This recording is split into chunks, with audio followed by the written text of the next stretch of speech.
ಶ್ರೀ ಗುರು ಬಸವಲಿಂಗಾಯ ನಮಃ.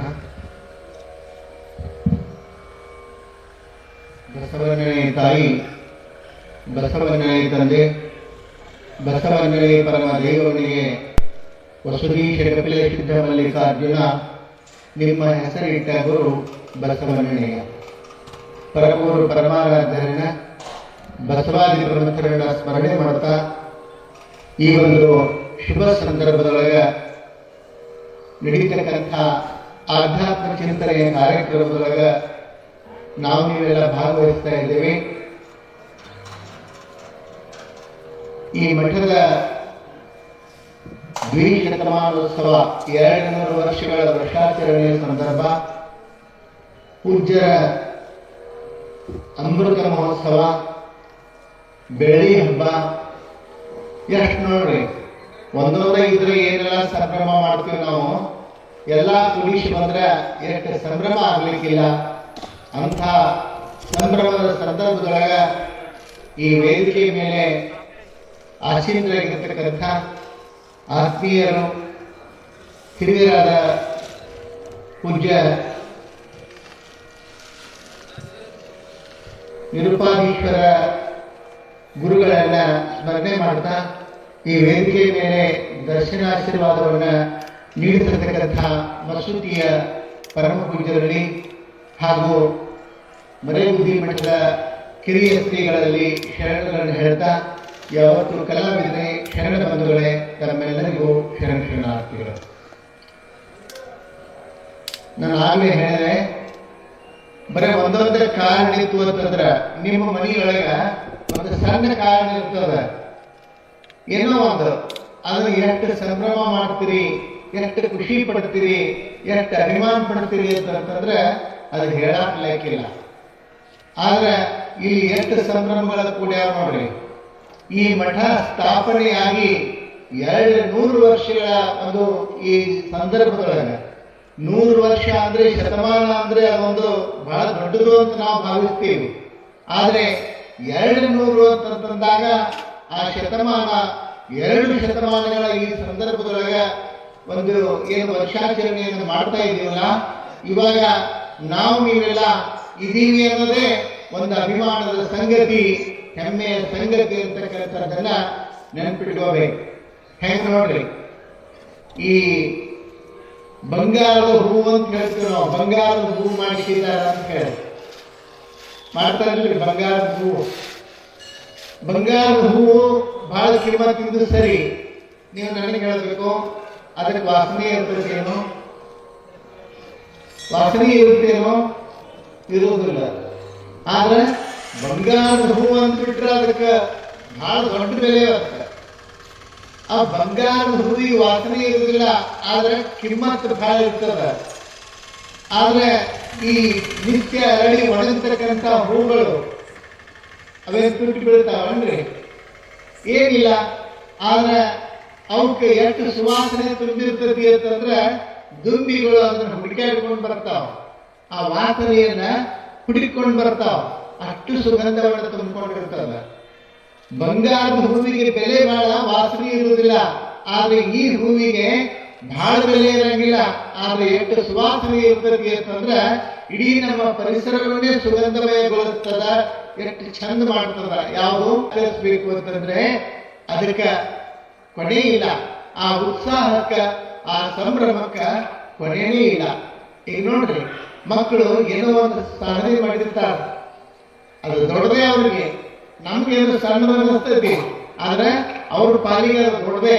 ಆ ಮಕ್ಕಳನ್ನ ಪ್ರೋತ್ಸಾಹಿಸೋದ್ರಿಂದ, ಆ ಮಕ್ಕಳನ್ನ ಹುರಿದುಂಬಿಸೋದ್ರಿಂದ ಮಕ್ಕಳು ಮತ್ತಷ್ಟು ಇನ್ನಷ್ಟು ಸಾಧನೆಯನ್ನು ಮಾಡೋದಕ್ಕೆ ಸಾಧ್ಯ ಆಗ್ತದೆ.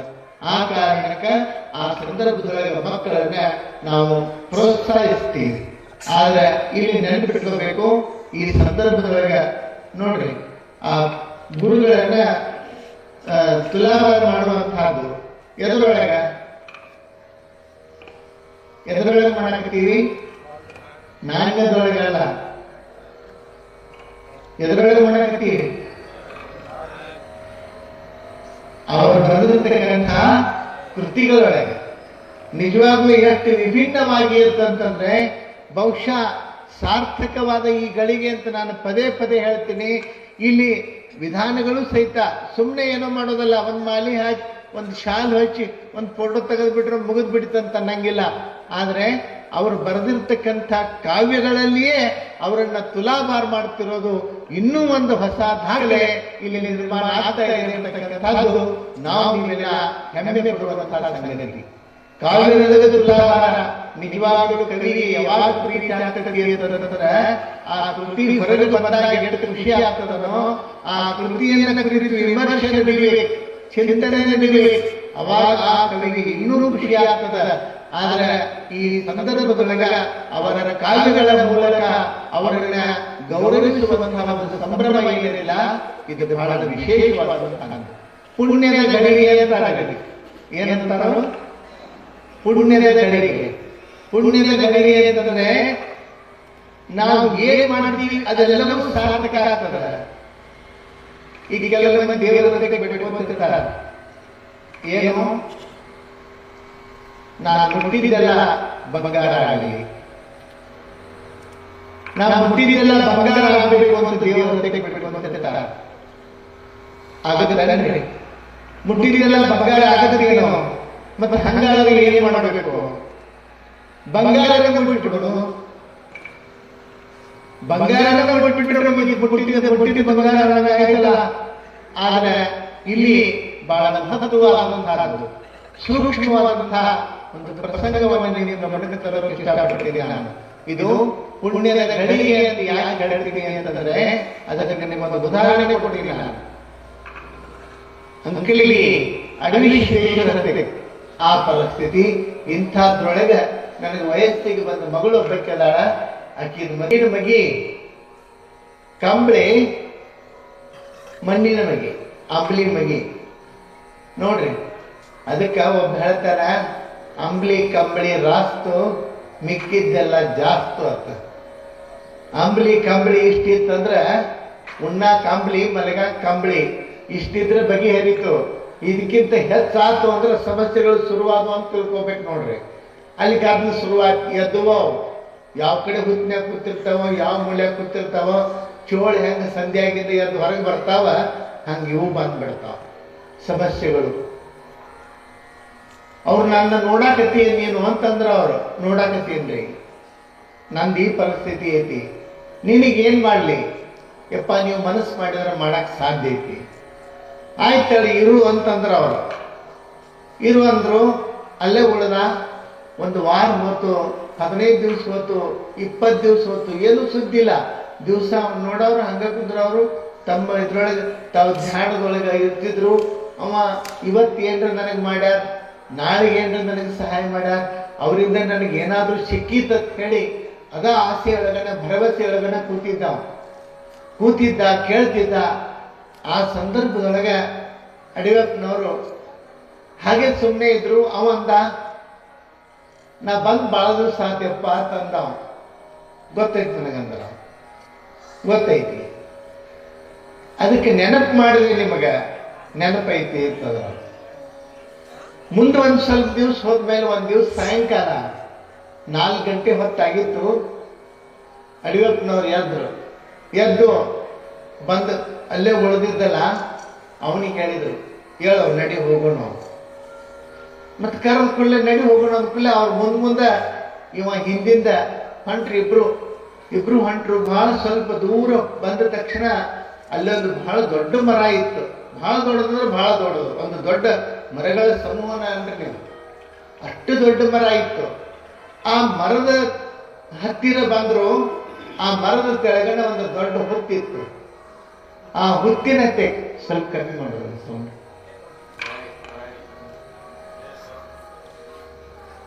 ದೊಡ್ಡ ಹುತ್ತಿತ್ತಲ್ಲ, ಆ ಹುತ್ತಿನ ಹತ್ತಿಗೆ ಬಂದ್ ನಿಂತು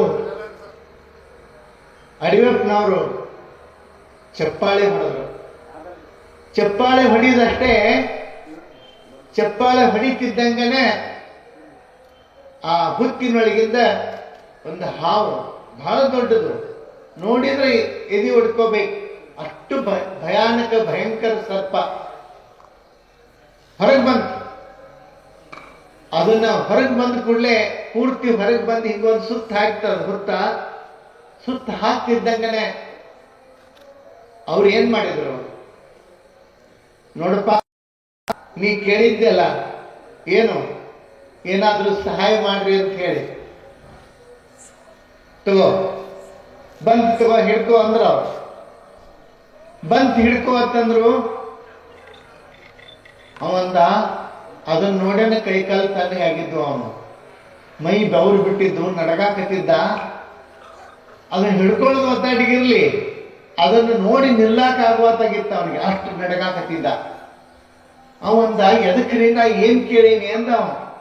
ನೀ ಕೇಳಿದ್ದ ಬಂದತಿ ಹಿಡ್ಕೊಳ್ಳೋ ಅಂದ್ರ ಅವ್ರ. ಅವಂದ ಆಗುದಿಲ್ಲದ್ರೆ ಇಲ್ಲ ಅಂತ ಹೇಳ್ರಿ, ಜೀವಂತ ಮಣಿಗೆರೆ ಹೊಕ್ಕೇನಿ, ಮತ್ತೆ ಈಗದ್ಲ ಯಾಕೆ ಹಾಕಾಕತ್ರಿ?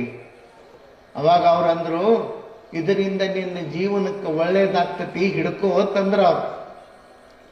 ಅವಾಗೇನ್ ಧೈರ್ಯ ಆಗ್ಲಿಲ್ಲ, ನನಗೇನ್ ಆಗೋದಿಲ್ರಿ, ಬ್ಯಾಡ ಇದನ್ನ ನೋಡಕ್ ಸಹಿತ ಆಗುವತ್ತೇನು, ಹಿಡ್ಕೊಳ್ಳೋದು ದೂರ ಉಳಿತಂತ ತಿಳ್ಕೊಂಡು ಹೇಳಿ ಕೈ ಬಿಟ್ಬಿಟ್ಟ. ಬಾಳೋದ್ ತನಕ ಸುತ್ತ ಹಾಕ್ತದ. ಕೊನೆಗೆ ಯಡಿಯೂರಪ್ಪನವ್ರು ಅಂದ್ರು, ಯಾವನಿಗೆ ಬ್ಯಾಡ ಹತ್ತಳೋ ಹೋಗತ್ತಂದ್ರ.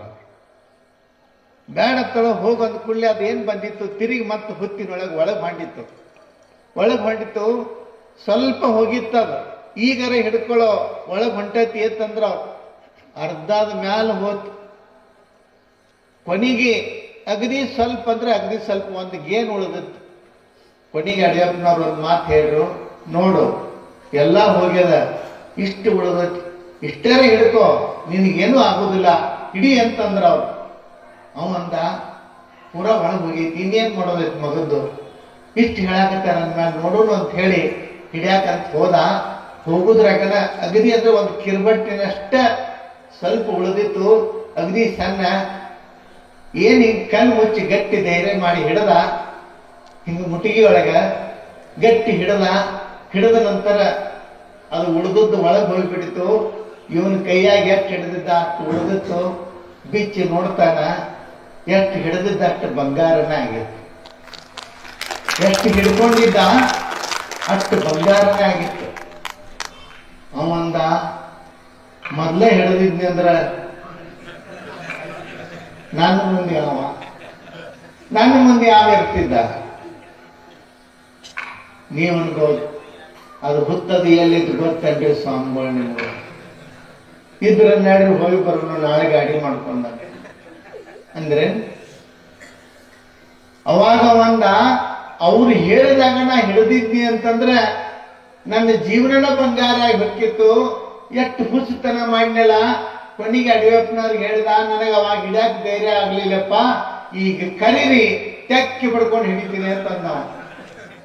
ಅವಾಗ ಯಡಿಯೂರಪ್ಪನವ್ರು, ಮಗನ ಬಂಗಾರ ಆಗುವ ಗಳಿಗೆ, ಬದುಕು ಬಂಗಾರ ಆಗುವ ಗಳಿಗೆ ಯಾವತ್ತೂ ಬರುವುದಿಲ್ಲ, ಎಂದೋ ಒಮ್ಮೆ ಬರ್ತಿರ್ತದ.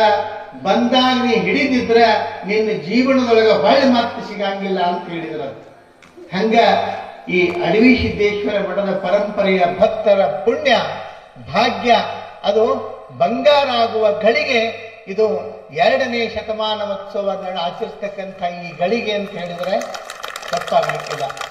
ಇಂಥ ಒಂದು ಅದ್ಭುತವಾದ ಪರಂಪರೆಯನ್ನ ಗುರು ಪರಂಪರೆ ಅಂತಾರೆ. ಏನಂತಾರೆ? ಗುರು ಪರಂಪರೆ. ಇವು ನಿರಂತರವಾಗಿ ನಡ್ಕೊಂಡು ಬಂದಿರತಕ್ಕಂಥದ್ದು. ಇವತ್ತ ನೋಡ್ರಿ, ಅಡವಿ ಸಿದ್ದೇಶ್ವರ ಅಂಥವ್ರು ಯಾವ ರೀತಿಯೊಳಗ ಅವ್ರು ಎಲ್ಲಿ ಕುಂಡಿರ್ತಾರೆ, ಎಲ್ಲಿ ನಿಲ್ತಾರೆ, ಅಲ್ಲಿ ಮಠಗಳಾದವು. ಅದರ ಅರ್ಥ ಮಠ ಮಾಡಬೇಕು ಅಂತ ಅವ್ರದ್ದು ಉದ್ದೇಶ ಇರಲಿಲ್ಲ. ಅವರ ವ್ಯಕ್ತಿತ್ವ, ಅವರ ಶಕ್ತಿಗೆ ಮಠಗಳು ನಿರ್ಮಾಣ ಆಗುವಂತ ಒಂದು ಪ್ರಸಂಗವನ್ನು ನಾವು ಕಾಣ್ತೀವಿ. ಆ ರೀತಿಯೊಳಗ ಗುರುಗಳಾದವರು ಹೇಗಿರ್ಬೇಕು? ಗುರುಗಳಾದವರು ನೋಡ್ರಿ, ಗುರುವಿನ ಮಾತನ್ನ ಗುರುಗಳು ಹೇಳಿದಾಗ ನಾವು ಕೇಳಬೇಕದನ್ನ. ಗುರು ಪಥವ ಮೀರಿ ಮಾಡುವ ನೇಮ ಸಲ್ಲವೋ ಸಲ್ಲವೋ. ಈಗ ನಾವು ನೇಮ ಮಾಡ್ತೀವಿ, ಏನೋ ಪೂಜೆ ಮಾಡ್ತೀವಿ, ಆದ್ರೆ ನೆನ್ಪಿಟ್ಕೋಬೇಕು, ನಿಮ್ಮ ಯಾವ ಪೂಜೆಗಳು ಫಲಿಸೋದಿಲ್ಲ. ಗುರುಗಳು ಏನ್ ಹೇಳಿರ್ತಾರ ಅದು ಮಾತ್ರ ಫಲಿಸ್ತದ ಹೊರತು ಅದನ್ನ ದಾಟಿ ನೀವೇನು ಗುರು ಪಥವ ಮೀರಿ ಮಾಡುವ ನೇಮ ಸಲ್ಲವೋ ಸಲ್ಲವೋ, ಅವು ನಮ್ಮ ಕೂಡಲ ಸಂಗಮ ದೇವರಲ್ಲಿ ನಿಲ್ಲವೋ ನಿಲ್ಲವೋ ಅನ್ನುವಂಥ ಮಾತು ಹೇಳ್ತಾರೆ. ಅದರ ಅರ್ಥ ಅವು ಸಲ್ಲಬೇಕಾದ್ರೆ, ಸಾರ್ಥಕ ಆಗಬೇಕಾದ್ರೆ ಸುಮ್ಮನೆ ಆಗೋದಿಲ್ಲ. ನೀವು ಗುರುಗಳು ಹೇಳಿದಂಥ ಮಾತುಗಳನ್ನ ಯಾರು ಶ್ರದ್ಧೆಯಿಂದ ನಿಷ್ಠೆಯಿಂದ ಕೇಳ್ತಾರ ಅವರಿಗೆ ಏನೆಲ್ಲವೂ ಸಾಧ್ಯ ಆಗ್ತದ. ಸುಮ್ಮನೆ ಅಲ್ಲ ಅದು. ನೋಡ್ರಿ, ಶಿಶಿನಾಳ ಶರೀಫ ಎಷ್ಟು ಅದ್ಭುತ ಪ್ರಸಂಗ ನಾವು ಕಾಣ್ತೀವಿ ಕರ್ನಾಟಕದೊಳಗ. ಗುರು ಗೋವಿಂದ ಭಟ್ರು ಅವನ ಗುರುಗಳು, ಶರೀಫ ಮಹಮ್ಮದೀಯ ಇಸ್ಲಾಂ ಧರ್ಮದವ, ಅವ್ರನ್ನ ಗುರುವಿನ ಮಾಡ್ಕೋತಾನ. ಈಗ ಗುರುಗಳನ್ನ ಮಾಡ್ಕೋಬೇಕಾದ್ರೆ ನಾವ್ ಹೆಂಗ್ ಮಾಡ್ಕೋತೀವ್ರಿ? ನಮ್ ಜಾತಿಯವರೇ ಬೇಕು, ನಮ್ ಜಾತಿಯವ್ರೆ ನಮಗ್ ಗುರುಗಳಾಗ್ಬೇಕು, ಬೇರೆ ಜಾತಿಯವ್ರು ನಮ್ ಗುರುಗಳಾಗಕ್ ನಡೆಯಂಗಿಲ್ಲ. ಎಲ್ಲಿಗೆ ತಂದು ಹಚ್ಚಿ ಇವತ್ತಂದ್ರ ಈಗ ನಾವಂತಿ ಜಾತಿನೇ ಮಾಡ್ಕೋತ ಕೂತಿದ್ದೀವಿ. ಈಗ ಸ್ವಾಮಿಗಳನ್ನ ಹಿಡ್ಕೊಂಡು ತಂದ ಬರಬ್ಬರಿ ಅದ ಫೋಟೋದಾಗ ಹಾಕಿ ಇಟ್ಬಿಟ್ಟಿವಿ. ನೀನು ಇಲ್ಲೇ ಇರು ನಮ್ ಕೂಡ. ಅದರ ಅರ್ಥ ಎಲ್ಲಿ ಜಾತಿ ಇರ್ತದ, ಎಲ್ಲಿ ಜಾತಿ ಬರ್ತದ ಅಲ್ಲಿ ನೀತಿ ಸಾಯ್ತದ, ಪ್ರೀತಿ ಸಾಯ್ತದ. ಎಲ್ಲಿ ಜಾತಿ ನಾಶ ಆಗ್ತದ ಅಲ್ಲಿ ಪ್ರೀತಿ ಪ್ರೇಮ ಮೂಡ್ತದ. ಈ ಅಡಿವೆಪ್ಪನವರ ಮಠಗಳು ಎಂಥವು ಅಂತಂದ್ರೆ ಜಾತಿಯ ಮಠಗಳೆಲ್ಲ ಪ್ರೀತಿ ಪ್ರೇಮವನ್ನ ಇಡೀ ನಾಡಿಗೆ ಸಾರುವಂತ ಅದ್ಭುತವಾದಂತಹ ಪರಂಪರೆಯ ಮಠಗಳು. ಬಹಳ ಖುಷಿ ಅನ್ನಿಸ್ತದ. ನೆನ್ಪಿಟ್ಕೊಡ್ರಿ, ಇವತ್ತ ದಾಸೋಹ ಪರಂಪರೆ 12ನೇ ಶತಮಾನದೊಳಗ ಬಸವಾದಿ ಶರಣರು, ಬಸವಾದಿ ಪ್ರಮಥರು ಮಾಡ್ಕೊಂಡು ಬಂದಿರತಕ್ಕಂಥ ಕಾರ್ಯಗಳು ಒಂದೇ ಎರಡೇ ಎಷ್ಟು ಕೆಲಸಗಳನ್ನ ಮಾಡ್ಕೊಂಡು ಬಂದ್ರಲ್ಲ. ಆ ಕಾರ್ಯದೊಳಗೆ ದಾಸೋಹ ಅನ್ನತಕ್ಕಂಥದ್ದು ಬಹಳ ಅದ್ಭುತವಾದಂಥದ್ದು. 12ನೇ ಶತಮಾನದಲ್ಲಿ ಬಸವಣ್ಣನವರು ಅವತ್ತು ಹಚ್ಚಿರ್ತಕ್ಕಂಥ ಆ ದಾಸೋಹದ ದೀಪ, ದಾಸೋಹದ ಹಣತೆ, ಆ ಹಣತೆ 12 ಶತಮಾನಕ್ಕೆ ನಿಲ್ಲಲಿಲ್ಲ. ಇವತ್ತಿಗೂ ಸಹಿತ ನಮ್ಮ ನಾಡಿನೊಳಗ ಯಾವುದೇ ಮಠದೊಳಗ ದಾಸೋಹವನ್ನು ನೀವು ಕಾಣುತ್ತಿದ್ರೆ ಅದಕ್ಕೆ ಕಾರಣ 12ನೇ ಶತಮಾನದ ಶರಣರು ಹಚ್ಚಿದ ದಾಸೋಹದ ದೀಪ ಅಂತ ಹೇಳಿದ್ರೆ ತಪ್ಪಾಗ್ಲಿಕ್ಕಿಲ್ಲ. ಆ ಪರಂಪರೆ ಇವತ್ತು ನಮ್ಮ ಮಠಗಳೊಳಗೆ ನಡ್ಕೊಂಡು ಬಂದದ. ಬರೀ ಮಠದೊಳಗೆ ಅಲ್ರಿ, ಮನೆಗಳಲ್ಲಿ ನಡ್ಕೊಂಡು ಬಂದ. ನಾ ಮಠದೊಳಗೆ ಅಂತ ಅಷ್ಟೇ ಹೇಳಿದ್ರೆ ತಪ್ಪಾಗ್ತದ. ಮನೆಗಳಲ್ಲಿಯೂ ಸಹಿತ ದಾಸೋಹ ಪರಂಪರೆ. ಇವತ್ತು ಮಠದೊಳಗ ಕಾರ್ಯಕ್ರಮ ನಡೆದ್ರೆ ನೋಡ್ಬೇಕು, ನಮ್ ಜನ ಭಕ್ತಿಯಿಂದ ಮನೆಯಿಂದ ಪ್ರಸಾದವನ್ನು ಮಾಡಿಕೊಂಡು ಬುತ್ತಿ ಕಟ್ಕೊಂಡು ಗಟ್ಟು ದೊಡ್ಡ ದೊಡ್ಡ ಬುತ್ತಿ ಹೊತ್ಕೊಂಡು ತಂದು ಮಠದೊಳಗೆ ನಡೀತಕ್ಕಂಥ ದಾಸೋಹದೊಳಗೆ ಕೂಡ್ತಾರೆ ಅಂತಂತಂದ್ರೆ ಸಣ್ಣದಲ್ಲ. ಇವತ್ತ ಹಸಿದವರೆಗೆ ನನಗ ಅನ್ನ ಇರದಿದ್ರು ಚಿಂತಿಲ್ಲ, ನನಗೆ ಊಟ ಇರದಿದ್ರು ಚಿಂತಿಲ್ಲ, ಮಠಕ್ಕೆ ಬಂದವರು ಉಪವಾಸ ಹೋಗಬಾರದು ಅನ್ನುವಂಥ ಭಕ್ತರೇನದಲ್ಲ, ಅಂಥವರಿಂದ ಈ ನಮ್ಮ ಮಠಗಳೊಳಗೆ ದಾಸೋಹ ನಡೆದ. ನಾವು ಮಾಡ್ತೀವಂದ್ರೆ ತಪ್ಪಾಗ್ತದ, ಅಲ್ಲಿ ಮಾಡೋರು ನೀವದೀರಿ. ಆ ಕಾರಣಕ್ಕ ಇವತ್ತ ಅಂತಹ ಒಂದು ಅದ್ಭುತವಾದ ಪರಂಪರೆ. ಶಿಶಿನಾಳ ಶರೀಫ ಗುರು ಗೋವಿಂದ ಭಟ್ರು ಒಂದ್ಸಲ ಶರೀಫ ಅಂದಂತ ಗೋವಿಂದ ಭಟ್ರಿಗೆ, ನನ್ನ ಮನ್ಸಿಗೆ ಬಾಳ್ ನೋವಾಗಕತ್ತೈತೆಪ್ಪ. ಯಾಕೋ ಶರೀಫ ಅಂತಂದ್ರು. ಏನಿಲ್ಲ, ಎಲ್ಲರೂ ನನಗ ಸಾಬಾ ಸಾಬಾ ಸಾಬಾ ಏ ಸಾಬ್ಯಾ ಸಾಬಾ ಅಂತ ಕರೆಯಾಕತ್ತಾರ, ನನ್ನ ಮನಸ್ಸಿಗೆ ನೋವು ಆಗಾಕತ್ತದ. ಅವಾಗ ಗೋವಿಂದ ಭಟ್ರ ಅಂದ್ರತ್ತ, ಬಾ ಹಂಗಾರ ಇಲ್ಲಿ ಎಲ್ಲರೂ ಸಾಬಾ ಅನ್ನಕತ್ತಾರಲ್ಲ, ನಿನಗ ಅನ್ಲಾರ್ದಂಗ ಮಾಡ್ತೀನಿ ಬಾ ಅಂತ ಹೇಳಿ ಆ ಸಾಬಾ ಅನ್ನೋ ಅಕ್ಷರದ 2 ಅಕ್ಷರದ ನಡುವ ಒಂದು ಪೂಜಿ ಇಟ್ರಂತ. ಏನಾಗ್ತದ?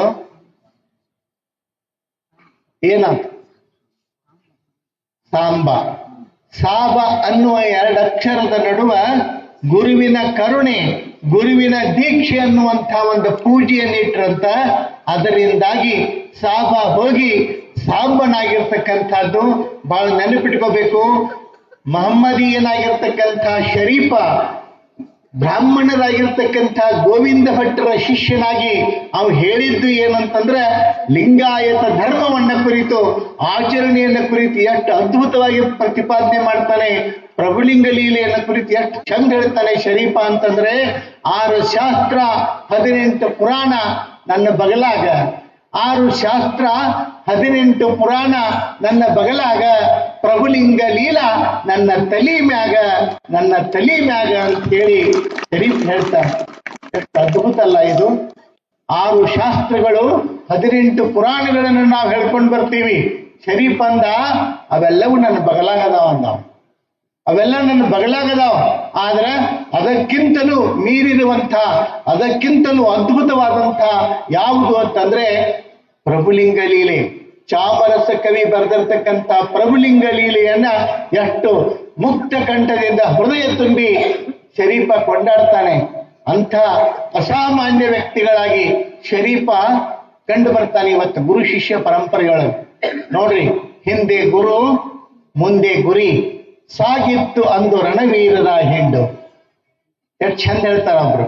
ಹಿಂದೆ ಗುರು ಮುಂದೆ ಗುರಿ, ಸಾಗಿತ್ತು ಅಂದು ರಣವೀರರ ಹಿಂಡು. ಹಿಂದೆ ಗುರುವಿಲ್ಲ ಮುಂದೆ ಗುರಿ ಇಲ್ಲ, ಸಾಗಿದೆ ಎಂದು ರಣಹೇಡಿಗಳ ಹಿಂಡು. ಸಾಗಿದೆ ಎಂದು ರಣಹೇಡಿಗಳ ಹಿಂಡು. ಎಲ್ಲಿಯವರೆಗೆ ಗುರುವಿನ ಮಾರ್ಗದರ್ಶನ ಇರ್ತದ, ಎಲ್ಲಿಯವರೆಗೆ ಗುರುವಿನ ಒಂದು ಕೃಪೆ ಇರ್ತದ, ಅಲ್ಲಿಯವರೆಗೆ ಎಲ್ಲವೂ ಸರಿ ಇರ್ತದ. ಯಾವಾಗ ಗುರುವಿನ ಮಾರ್ಗದರ್ಶನ, ಯಾವಾಗ ಗುರುವಿನ ಕರುಣೆ ಕೃಪೆ ಅನ್ನತಕ್ಕಂಥದ್ದು ತಪ್ಪಿ ಹೋಗ್ತದ, ಅವಾಗ ನಾವು ಎಲ್ಲಿಯೂ ಇರುವುದಿಲ್ಲ, ಯಾವ ಲೆಕ್ಕಕ್ಕೂ ಇರುವುದಿಲ್ಲ. ಇದನ್ನು ತಿಳ್ಕೊಂಬೇಡ್ರಿ ನೀವು. ಅಂಥ ಅಂತಃಕರಣ ನೋಡ್ರಿ, ಎಂಥಾತ ಗುರುನಾಥನೋ ಬಾಳ ಅಂತಃಕರಣುಳ್ಳಾತನೋ. ಎಷ್ಟು ಚಂದ ಹೇಳ್ತಾರಲ್ಲ. ಗುರು ಎಂಥವ ಅಂತಂದ್ರೆ ಎಂಥಾತ ಗುರುಳಾತನೋ.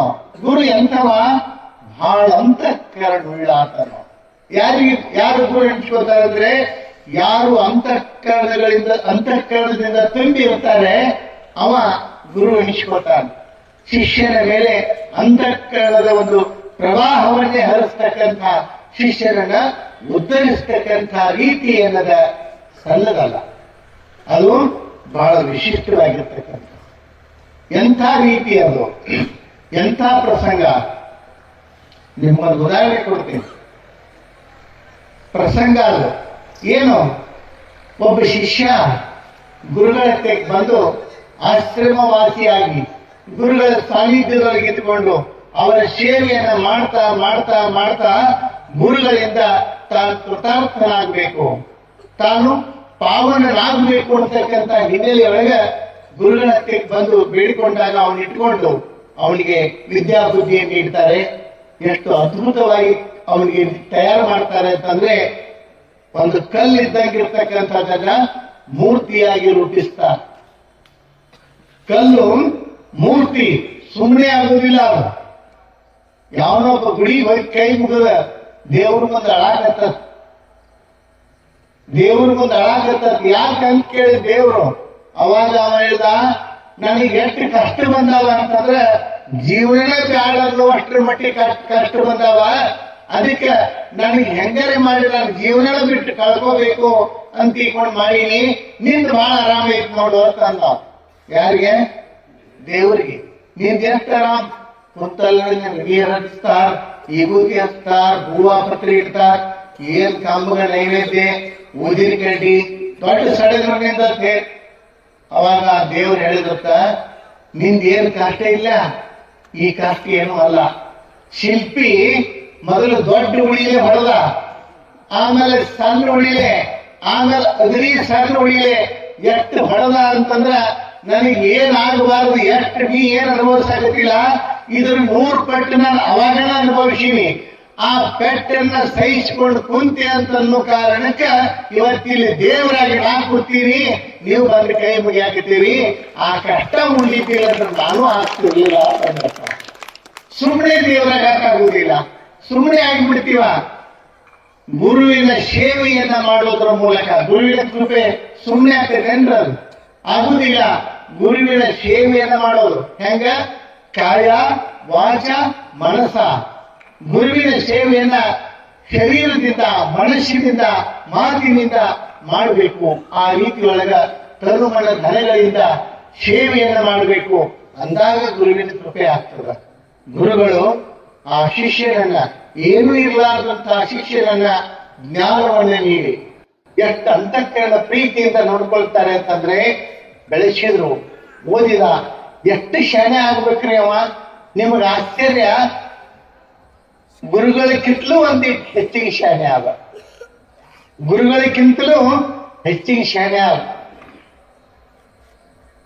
ಒಂದೀಟ್ ಶಿಷ್ಯ ಏನ್ರ ಮುಂದೆ ಹೊಂಟಾನಂದ್ರೆ ಕೆಲವು ಮಂದಿ ಗುರುಗಳು ಮಗ ಈ ಯುದ್ಧ ಈ ನಮೂನೆ ಆಗ್ಯಾನಿದೆ ಅಂತ ಹೇಳಿ ಗುರುಗಳಂತ ಇರ್ತಾರೆ.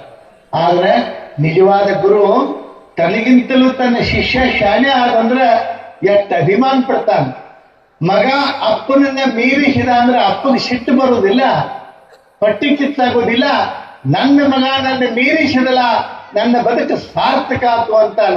ಹಂಗ ಗುರುವು ಸಹಿತ ನನ್ನ ಶಿಷ್ಯ ನನ್ನ ಮೀರಿಸಿದಲ್ಲ, ನನ್ನ ಜನ್ಮ ಸಾರ್ಥಕ ಆಯ್ತು ಅಂತ ಹೇಳಿ ಗುರು ಅಂತಾನ. ಆ ರೀತಿಯೊಳಗೆ ಶಿಷ್ಯ ತಯಾರಾಗ್ಬೇಕು, ಗುರುಗಳನ್ನ ಮೀರಿಸುವ ರೀತಿಯೊಳಗೆ. ಎಷ್ಟು ಅದ್ಭುತ, ಬಹಳ ಚಲೋ ಸಾಧನೆಯನ್ನು ಮಾಡಿದ, ಬೆಳೆದ, ದೊಡ್ಡ ಅಧಿಕಾರಿಯಾದ್ರ. ದೊಡ್ಡ ಅಧಿಕಾರಿಯಾದ ಶಿಕ್ಷಣವನ್ನ ಮುಗಿದ ಮೇಲೆ ಆ ಗುರುಗಳು ಇಷ್ಟು ಸಂಭ್ರಮ ಪಟ್ರಲ್ಲ, ಅವನಿಗೆ ಎಷ್ಟು ಖುಷಿಯಾಗಿತ್ತು ಗೊತ್ತಿಲ್ಲ. ಆದ್ರೆ ಅವನಿಗೆ 10 ಪಟ್ಟು ಗುರುಗಳಿಗೆ ಖುಷಿ ಆಯ್ತು. ಯಾಕ? ನನ್ನ ಕೈಯೊಳಗೆ ಓದಿದ ಒಬ್ಬ ಇಷ್ಟು ದೊಡ್ಡ ಹುದ್ದೆಗೆ ಹೋದಲ್ಲ, ಅವನ ಕೈಯೊಳಗ ಸಾವಿರಾರು ಜನ ದುಡಿಯುವಂತ ಒಂದು ಸ್ಥಾನಕ್ಕೆ ಹೋದಲ್ಲ ಅಂತ ಹೇಳಿ ಬಹಳ ಖುಷಿ ಪಡ್ತಾರೆ, ಬಹಳ ಅಭಿಮಾನ ಪಡ್ತಾರೆ, ಸಂಭ್ರಮ ಪಡ್ತಾರೆ. ಅದೇ ಮಾತಾಡಕ ಮಾತುಗಳು ಬರಲಾರ್ದಷ್ಟ ಮಾತು ಮೌನ ಆಗುವಂತ ರೀತಿಯೊಳಗ ಆನಂದ ಪಡ್ತಾರೆ. ಎಲ್ಲಾರು ಹೇಳೋರು, ಏನ್ರಿ ಗುರುಗಳು ನಿಮ್ ಶಿಷ್ಯ ಏನ್ ದೊಡ್ಡದ್ರಾಗ್ಬಿಡ್ರಿ, ಎಷ್ಟು ಮಂದಿ ಅವನ ಕೈಯಾಗ ಕೆಲಸ ಮಾಡೋದು. ಕೇಳೋರು ಮತ್ತೆ ಖುಷಿ ಆಗೋದು. ಏನ್ ಅನಿಸ್ತು ಗುರುಗಳಿಗೆ, ಇಷ್ಟೆಲ್ಲಾ ಮಂದಿ ಕಡೆಗೆ ಹೇಳಕತ್ತಾರ ಅಂತಂದ್ರ ಹೋಗಿ ನೋಡ್ಬೇಕು ಆಫೀಸ್ನಾಗ ಇದ್ದಾಗ ಹೆಂಗಿರ್ತೈತೆ ಅವನ ವ್ಯವಸ್ಥೆ. ಆಫೀಸ್ನಾಗ ಇದ್ದಾಗ ಹೋಗ್ಬೇಕಂತ ಹೇಳಿ ವಿಚಾರ ಮಾಡಿದ್ರು. ಅವನಿಗೆ ಹೇಳಿಲ್ಲ ಅವ್ರು. ಅವ್ನು ಹೋಗಿ ಆಫೀಸ್ನಾಗ ಕೂತ್ಕೊಂಡು ಎಲ್ಲ ಕೆಲಸ ಮಾಡ್ತಿದ್ದ. ಗುರುಗಳು ಹಾದ್ರು ಎಲ್ಲಿಗೆ, ಅವನು ಎಲ್ಲಿ ಕೆಲಸ ಮಾಡ್ತಿದ್ದಲ್ಲ ಅಲ್ಲಿಗೆ ಗುರುಗಳು ಹೋದ್ರು. ಗುರುಗಳು ಹೋದ ನಂತರ ಇಷ್ಟು ಖುಷಿ ಆತ ಅವನಿಗೆ, ಗುರುಗಳೇ ಸುತ್ತ ಇಲ್ಲಿಗೆ ಬಂದ್ರಲ್ಲ ಅಂತ ಹೇಳಿ ಆನಂದದಿಂದ ಎದ್ದು ಕೈ ಮುಕ್ಕೊಂಡು ನಿಂತ. ಗುರುಗಳನ್ನ ಬಂದ್ರು, ಅವ್ರನ್ನ ಕರೆದು ಮಗ್ಲಿ ಕುಂದ್ರಿಸ್ಕೊಂಡ, ಎಲ್ಲಾ ಕೆಲಸ ಮಾಡ್ತಿದ್ದ. ಅದನ್ನ ನೋಡಿ ಗುರುಗಳನ್ನವರು ಎಷ್ಟು ದೊಡ್ಡ ಸ್ಥಾನಕ್ಕೆ ಹೋದಲ್ಲಪ್ಪ, ಎಷ್ಟು ಚಲೋ ಆಗಿಲ್ಲ ಅಂತ ಹೇಳಿ ಸಂಭ್ರಮ ಪಡ್ತಿದ್ರು. ಹೀಗಿರ್ಬೇಕಾದ್ರೆ ಏನಾಯ್ತು, ಎಲ್ಲರೂ ಬಂದ್ ಭೇಟಿ ಆಗ್ತಿದ್ರು, ಅವನಿಗೆ ಮಾತಾಡ್ತಿದ್ರು, ಹಾರ ಹೂವು ಎಲ್ಲಾ ಕೊಡ್ತಿದ್ರು. ಅದನ್ನ ನೋಡಿ ಖುಷಿ ಪಟ್ಟು ಗುರುಗಳು ಕೊನೆಗೆ ಎದ್ದು ನಿಂತರು. ಎದ್ದು ಕುರ್ಚಿ ಹಿಂದ, ಅವೇನು ಕುರ್ಚಿ ಮೇಲೆ ಕೂತಿದ್ಲ,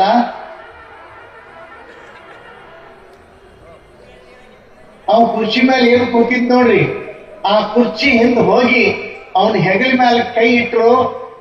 ಏನಾದ್ರೂ ಅವರಿಗೆ ಸಮಾಧಾನ ಇಲ್ಲ. ಆ ಹೆಗಲ ಮೇಲೆ ಕೈ ಇಟ್ಟು ಸಂಭ್ರಮದಿಂದ ಸುಮ್ಮನೆ ಒಂದು ಮಾತು ಕೇಳೋಣ ಅಂತ ಕೇಳಿದ್ರು. ತಮ್ಮ, ಇಷ್ಟು ದೊಡ್ಡ ಸ್ಥಾನದೊಳಗೆ ಬಂದಿಲ್ಲ, ನಾನು ನಿನಗೊಂದು ಪ್ರಶ್ನೆ ಕೇಳ್ತೀನಿ. ಈ ಜಗತ್ತಿನೊಳಗ ಅತ್ಯಂತ ಶಕ್ತಿವಂತರು ಯಾರು? ಯಾರು ಬಹಳ ಸಮರ್ಥರು, ಯಾರು ಶಕ್ತಿವಂತರು ಅಂತ ಕೇಳಿದ್ರು.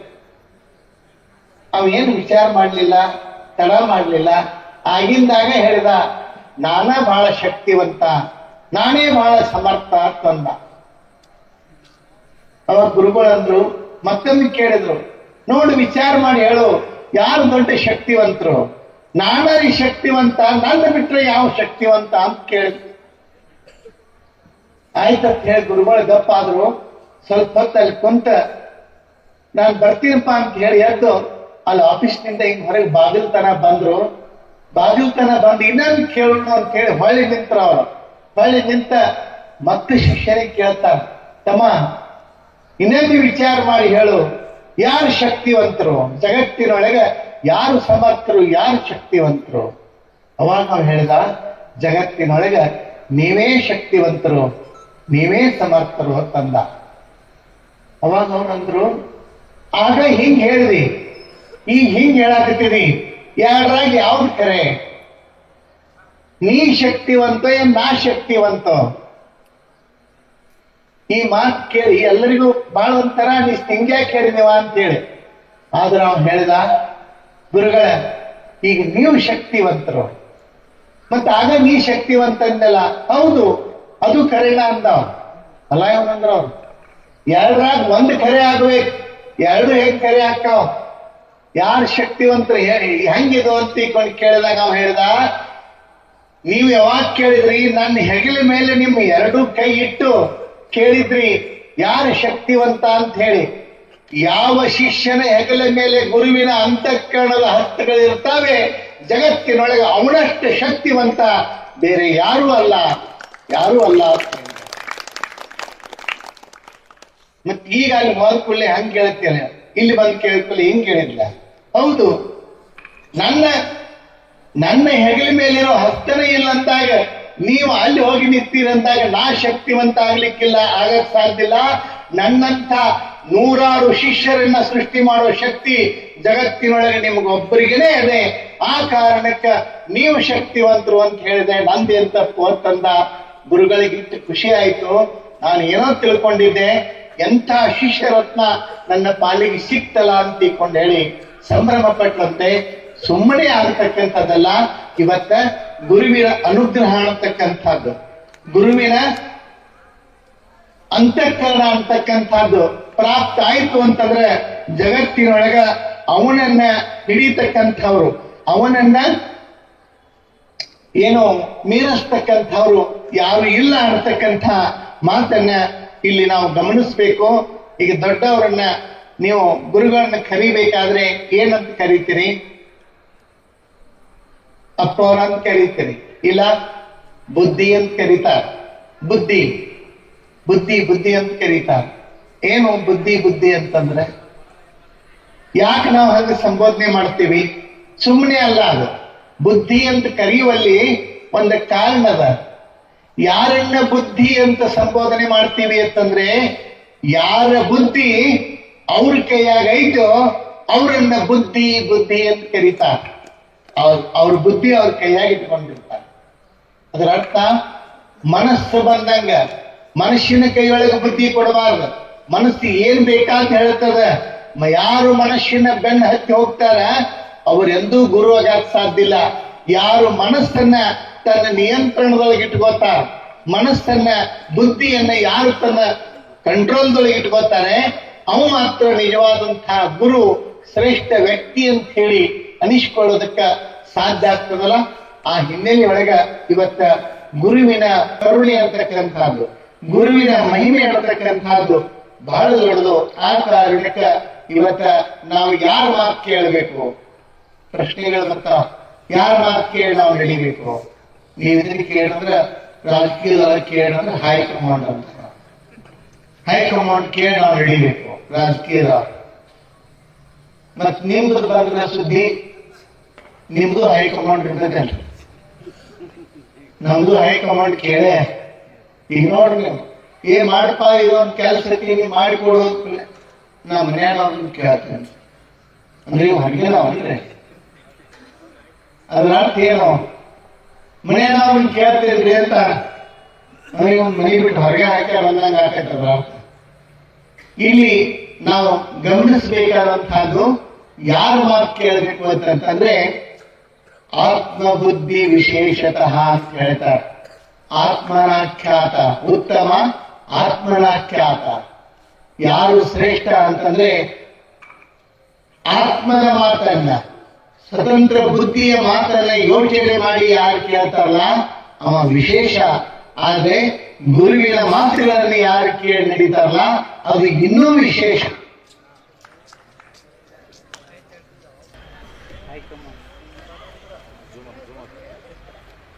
ಯಾರ ಮಾತು ಕೇಳಬೇಕು? ಕೆಲವು ಮಂದಿ ಅನ್ಬೋದು ಗುರುಗಳ ಮಾತು ಕೇಳ್ಕೋತಾದ್ರೆ ಮನ್ಯಾಗ ನಡೆಯಂಗಿಲ್ರಿ, ನಾವಿರೋದು ಮಠದಾಗಲ್ಲ ಮನ್ಯಾಗ ಅವ್ರ ಮಾತು ಕೇಳಬೇಕಾಕತಿ. ಮೊದಲ ಎಲ್ಲ ಶ್ಲೋಕದ ಕೆಳಗೆ ಗುರುವೇ ನಮಃ ಅಂತ ಹೇಳಿ, ಗುರುವೇ ನಮಃ ಅಂತ ಹೇಳಿ ಬರೀತಾರೆ. ಈಗೂ ಅದಾವು ಬರ್ದದ್ದು. ಗುರುವೇ ನಮಃ ಅಂತ ಹೇಳಿ ಹೇಳುವಂಥ ದಿವಸ ಒಂದಿತ್ತು. ಈಗ ಹಂಗಿಲ್ಲ, ಗುರುವೇನು ಮಹಾ ಹಂಗೆ ಹೇಳಾಗುತ್ತಾರೆ.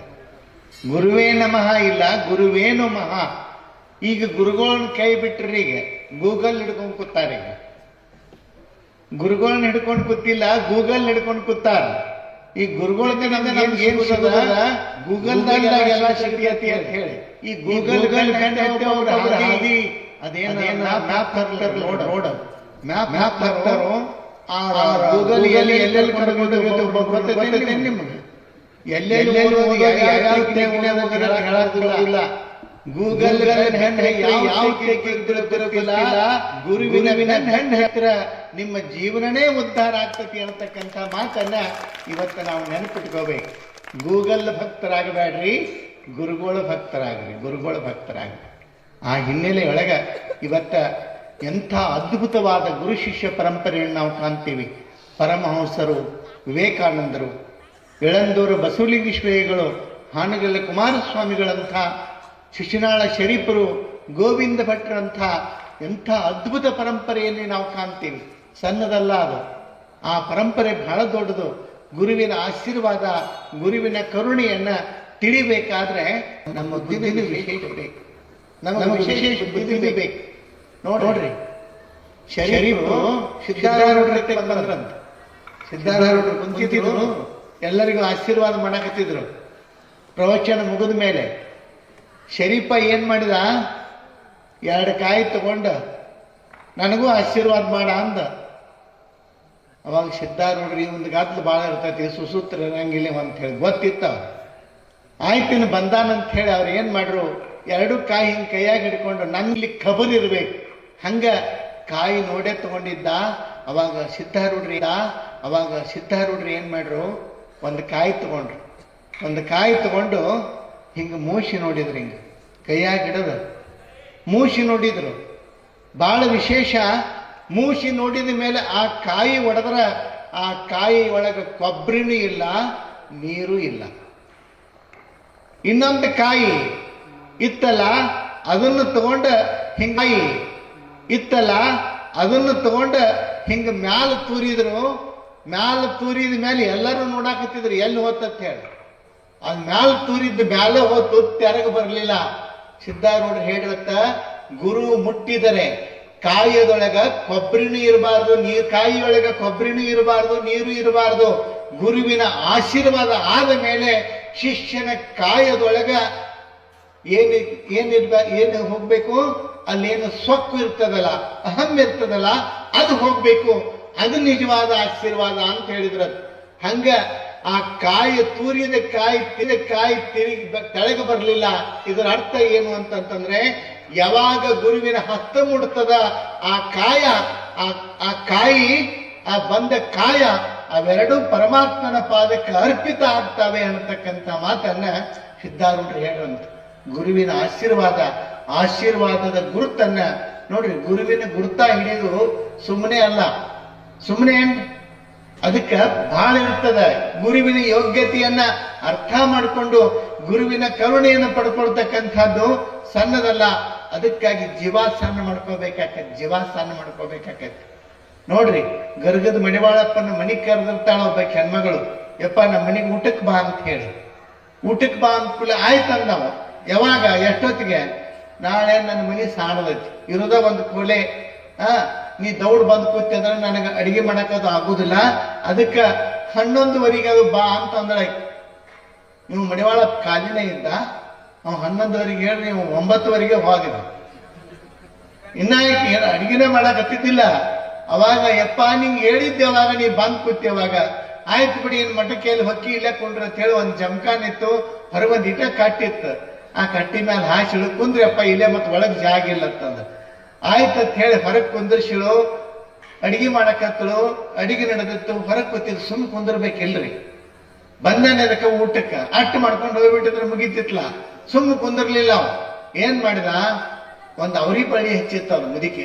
ತಾನು ಉಪಜೀವನಕ್ಕೆ ಹಾಕತ್ತೆ ಅಂತ ಹೇಳಿ ಅವ್ರಿಕಾಯಿ ಹಾಕಿತ್ತು. ಅವ್ರಿ ಬಳ್ಳಿ ಇವು ಕುತ್ಕೊಂಡ ಬಳಿಲೆ ಹಡ್ಡಿ ಆ ಬಳಿ ಕಿತ್ತ ಅಂತರ ಜೊತೆಡಕ್ ಐತದ. ಆಕಿ ಬದುಕನ ಅದ್ರ ಮೇಲಿತ್ತು. ಅಕಸ್ಮಾತ್ ಏನೋ ಚೆಲ್ಲಾಕೋ ತೊಳ್ಯಾಕೋ ಹೊರಗೆ ಬಂದು ನೋಡ್ತಾಳ, ಅವ್ರಿ ಬಳ್ಳಿ ಅಂತರ ಜೊತೆಡಕೈತಿ. ಆಕಿ ಗಿಟ್ ಶಿಟ್ಟು ಬತ್ತು, ನಿನಗೆ ಊಟಕ್ಕೆ ಅರ್ಧದ ತಪ್ಪಾಗೈತಿ ನನ್ನಂದ್ರೆ. ನಾನು ಮಣಿ ನಡೆದ ಅವ್ರಿಕಾಯಿ ಬಳಿ ಮೇಲೆ, ನೀ ಒಳ್ಳೆ ಚಲೋ ಬಂದಿಲ್ಲ, ಇದ್ದದ್ದೆಲ್ಲ ಹಾಳು ಮಾಡಿಟ್ಟಿ, ನಾನು ಹಟ್ಟಿಗತಿ ಏನು, ನಿನಗೆ ಬಂದಿನ ಕರ್ದದ ತಪ್ಪಾಗೈತೆ ತಿಳ್ಕೊಂಡು ಸಿಟ್ಟಿಗದು ಒದರಾಡಿಬಿಟ್ರು. ಹೋಗ್ಬಿಟ್ರಿ ಅವ. ಮಾರಿ ಸಾತ್ರ ಮಾಡ್ಕೊಂಡು ಮಠಕ್ಕೆ ಹೋದ ನಂತರ ಅಡಿಗೆ ಮುಗೀತು. ಹಾಕಂದ್ರು, ಇನ್ನು ಏನ್ ಮಾಡೋದಿನ್ನ, ಏನಾರು ಸ್ವಲ್ಪ ಇದನ್ನ ಹೊಳ್ಳಿ ಹಚ್ಚಿ ಒಂದಿಟ್ಟು ನೀರನ್ನು ಹಾಕಿ ಹತ್ತತ್ತೆ ನೋಡೋಣ ಅಂತ ಹೇಳಿ ಹಚ್ಚಾಕತ್ ಹೇಳೋದು. ಕುರ್ಪಿ ತಗೊಂಡ ಹಿಂಗ ಹಟಾಕ್ ಹಡ್ಡುದ್ರಾಗ ಏನಾಯ್ತು, ಟೊಕ್ ಸಪ್ಪಳ ಹಾಕೈತಿ. ನೋಡ್ತಾಳ, ಒಂದಿಟ್ಟು ಹಡ್ಡಿ, ಅಲ್ಲಿ ಬಂಗಾರದ ನಾಣ್ಯಗಳಿದ್ದು ಚಟಿಗೆ ಒಳಗೆ, ತೆಳಗನ ಬಂಗಾರದ ನಾಣ್ಯಗಳಿದ್ದು. ಆಕೆಗೆ ಅವಾಗ ಅನಿಸ್ತು, ನಮ್ಮ ಅಪ್ಪ ಸುಮ್ಮನೆ ಕಿತ್ತಿಲ್ಲ, ಅವ್ರಿ ಬಳ್ಳಿ ಕಿತ್ತಿಲ್ಲ, ನನ್ನ ಮನೆಯ ಬಡತನವನ್ನೇ ಕಿತ್ತಿದ್ದ, ನಾ ತಿಳ್ಕೊಲಿಲ್ಲ ಅಂತ ಹೇಳಿ ಆಕೆ ಮನಸ್ಸು ಮರಿಗೆ ಆಕಿಟ್ಟು ಖುಷಿ ಆದ್ರು. ಮತ್ ಬಂಗಾರ ನಾನು ಸಿಕ್ಕರೆ ಖುಷಿ ಹಾಕಿಲ್ಲ, ಖುಷಿಯಾಗಿ ಕದದಿಟ್ಟು ಎಲ್ಲಾ ಅಡಿಗೆ ಮಾಡಿ ಓಡ್ಕೋತ ಮಠಕ್ಕೆ ಹೋದ್ರು. ಬಾಯಪ್ಪ ಬಾಳ್ ಚಲೋ ಮಾಡಿದ್ನಿ, ಬಳ್ಳಿ ಕಿತ್ತ ನೀ ಕಿತ್ತದಕ್ಕೆ ನಾ ಹಚ್ಚಾಕ್ ಹೋದ್ನಿ, ಹಿಂಗ ಬಂಗಾರ ನಾಣ್ಯಗಳು ಸಿಕ್ಕು, ನಿನ್ನ ಆಶೀರ್ವಾದ ಬಾಳ್ ಚಲೋ ಆತು, ಬಾ ಊಟ ಮಾಡಕತ್ತ. ಅವಾಗ ಅಂದ, ಆವಾಗ ಕುಂದಿರ್ಸ್ಕೊಂಡ್ ಬೇರಿ ಈಗ ಮತ್ ಹೊಳ್ಳಿ ಬಾ ಅಂತ ಕರ್ಯಾಕ್ ಬಂದಿ, ನಿಂದೇನ್ ಅಂದ. ನಿನ್ನ ಮನ್ಯಾಗ ಉಣ್ಣೋದು ಬೇಡ, ನಿನ್ ಕಡೆ ಬೇಸ್ಕೊಳ್ಳೋದು ಬೇಡ, ಎರಡೂ ಬೇಡ. ಇಲ್ಲಪ್ಪ ತಪ್ಪಾಗೈತಿ, ನೀ ಮಾಡಿದತ್ ನನ್ ಬಾಳ ಚಲೋ ಆತು, ಬಾ ಅಂತ ಗಟ್ಟಿ ಕಾಲು ಹಿಡ್ಕೊಂಡು ಮತ್ತೆ ಮಡಿವಾಳ ಹೋಗಿ ಊಟ ಮಾಡಿ ಬಂದತ್ತ. ಮಹಾತ್ಮರು ಹಿಂಗ್ ಬಂದು ಕೂತ್ ಹಿಂಗ್ ಹೋದ್ರಂತಂದ್ರ ಏನಾಗ್ತದ, ನಮ್ಮ ಮನೆ ಹಂಗ ಹೋಗುದಿಲ್ಲ. ಅಜ್ಜರ್ ಬಂದ್ ಹೋದ್ರಂತ ನಾವ್ ಅಂತೀವಿ, ಆದ್ರೆ ಹಂಗ ಹೋಗುದಿಲ್ಲ. ಮನೆಯೊಳಗಿನ ಕರ್ಮವನ್ನ ತಮ್ಮ ಪಾದದೊಂದಿಗೆ ತಗೊಂಡು ಗುರು ಹೋಗಿರ್ತಾನೆ ಅನ್ನುವಂತ ಮಾತನ್ನ ನಾವು ಮರಿಬಾರದು. ಮನೆ ಬಂದ್ರು ಕರೆದಿವಿ, ಬಂದ್ರು ಹೋದ್ರು ಅಂತಲ್ಲ, ಆದ್ರೆ ಗುರುವಿನ ಆಗಮನ, ಗುರುವಿನ ಬರವು ಏನಿದೆ ನಮ್ಮ ಬದುಕಿನ ಬಾಳಿನ ಭಾಗ್ಯ, ಅದು ನಮ್ಮ ಬದುಕಿನ ಪುಣ್ಯ ವಿಶೇಷದಿಂದ ಅದೆಲ್ಲವೂ ಸಾಧ್ಯ ಆಗ್ತಿರ್ತದ.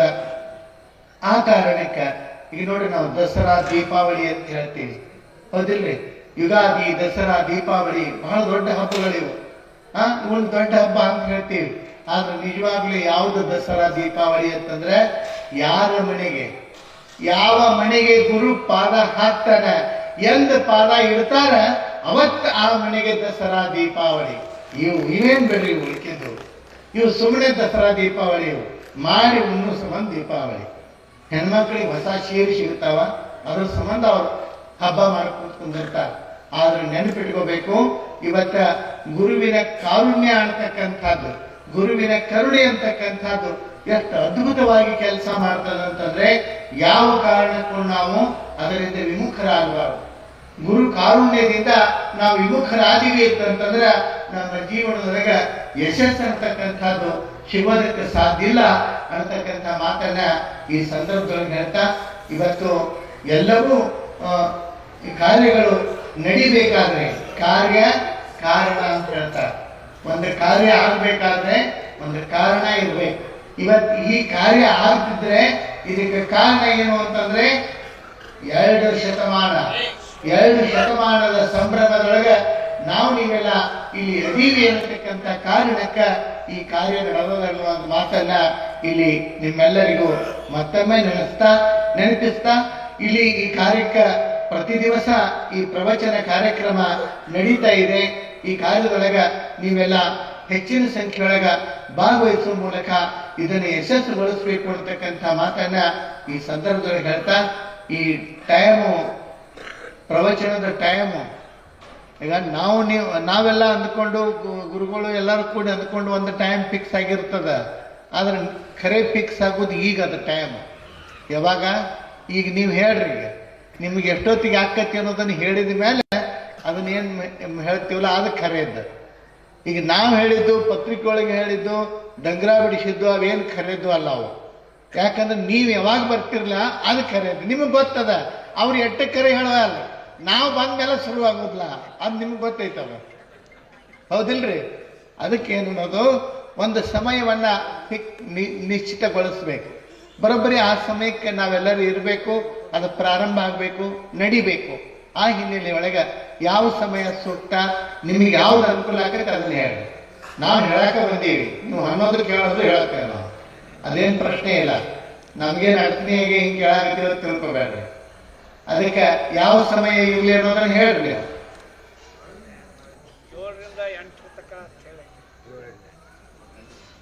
7 ರಿಂದ 8 ಇರ್ಲೇನ್ರಿ? ಎಲ್ಲರಿಗೂ ಒಪ್ಪಿಗೆ ಅದನ? ಇದ್ರೆ ಎಲ್ಲರೂ ಕೈ ಮೇಲೆತ್ತಿ ಜೋರಾಗಿ ಒಂದ್ಸಲ ಚಪ್ಪಾಳಿ ಹೊಡಿ ನೋಡೋಣ. ಕೆಲವು ಮಂದಿ ಕೈಯೇ ಎತ್ತಿಲ್ಲ, ಹೊಡ್ಯಾವ್ರು ಹೊಡ್ಕೊಂಡು ಹೋಗುವಾರ ಅಂತ ಹೇಳಿ, ಹೊಡಿಯೋರು ಸಕಾರ ಬಿಡುವಾರು ಅಂತ ಹೇಳಿ. 6 ರಿಂದ 8 ತನಕ ಬರಬಾರದು ನೋಡ್ರಿ.